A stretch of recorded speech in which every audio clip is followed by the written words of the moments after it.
Hello, I'm John Mostyn and I'm the manager at Highbury Studio. Highbury Studio has existed since 1980 when it was built by Mr. Bob Lamb after he'd recorded UB40's first album. And that was extremely successful and left him with a little cash. At the time he was working in his apartment just a mile away from here. And with the success of UB40, lots of people came to record at his apartment, but his neighbours had had enough. And they said, Bob, you've got to, we love you, but you need to be somewhere else. So he bought this building, which then was a cricket bat factory, and he converted it to a studio. So it was 1980 that it was first built, so it's been running now for 35 years. I got involved 4.5 years ago when I was having a conversation with Mr. Bob Lamb, and he was saying that he really fancied a change in his life. And I said, well, so do I. And I proposed that I ran the studio for a year, and 4.5 years later, he's still overseas and I'm still here. Obviously, I'm from the same town as Duran Duran, and they first recorded with Bob, and they made their demos in the room downstairs that we're going to visit shortly. This studio offers an alternative to modern studios. We are pretty much as we were in 1980. We still use a tape machine, the decor is the same, the outboard gear around the studio is the same. And there's a phrase that says if you stand still long enough, you'll be back in fashion. And I think to a degree that's what's happened with us.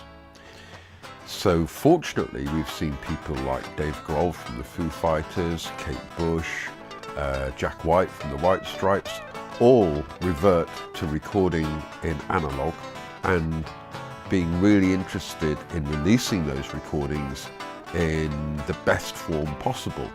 A lot of them are now releasing on vinyl again. We're seeing sales of vinyl rise. It's still only 1% of the world market, but there's something about making vinyl and listening on vinyl that definitely improves the listening experience. So that's what we offer. We offer a route to recording in a traditional way, but that ensures that the listening experience is as good as it can be. We contribute to the music industry in the area as a studio by offering choice.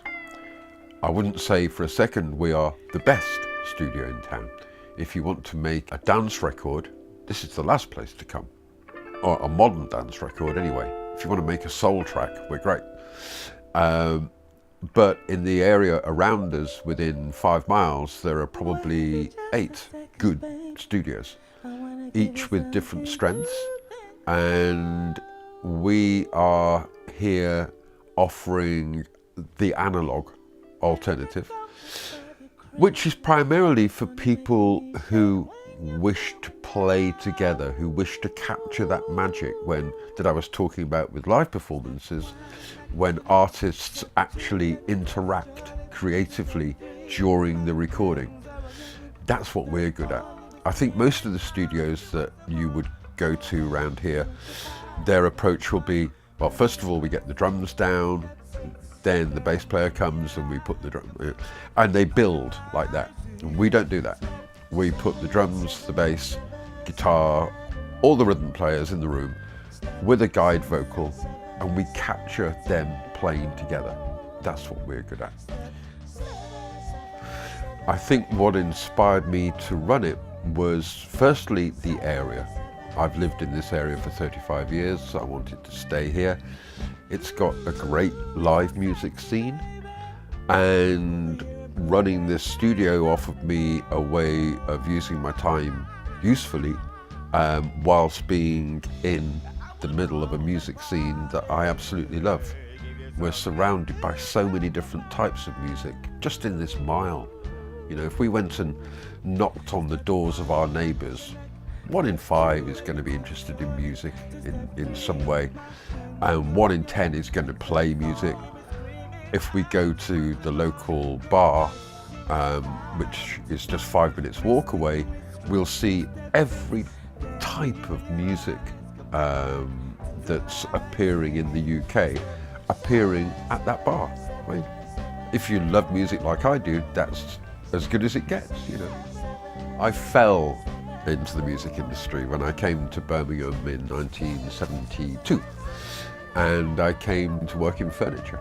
But by chance, I went to live with some musicians, and I found that they were wonderful writers and performers, but they couldn't organise anything.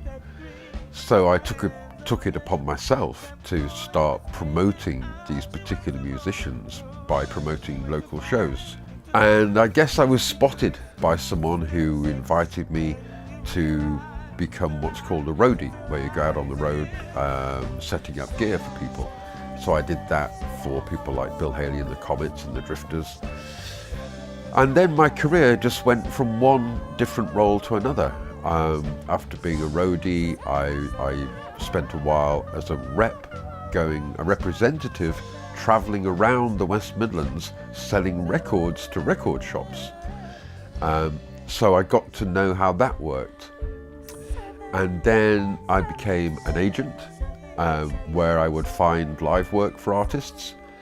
And then whilst I was an agent, the two-tone explosion happened, and I suddenly found myself as agent for the Beat, the Specials, the Selector, and at that time there was an explosion of successful musicians out of the West Midlands that I was right in the middle of.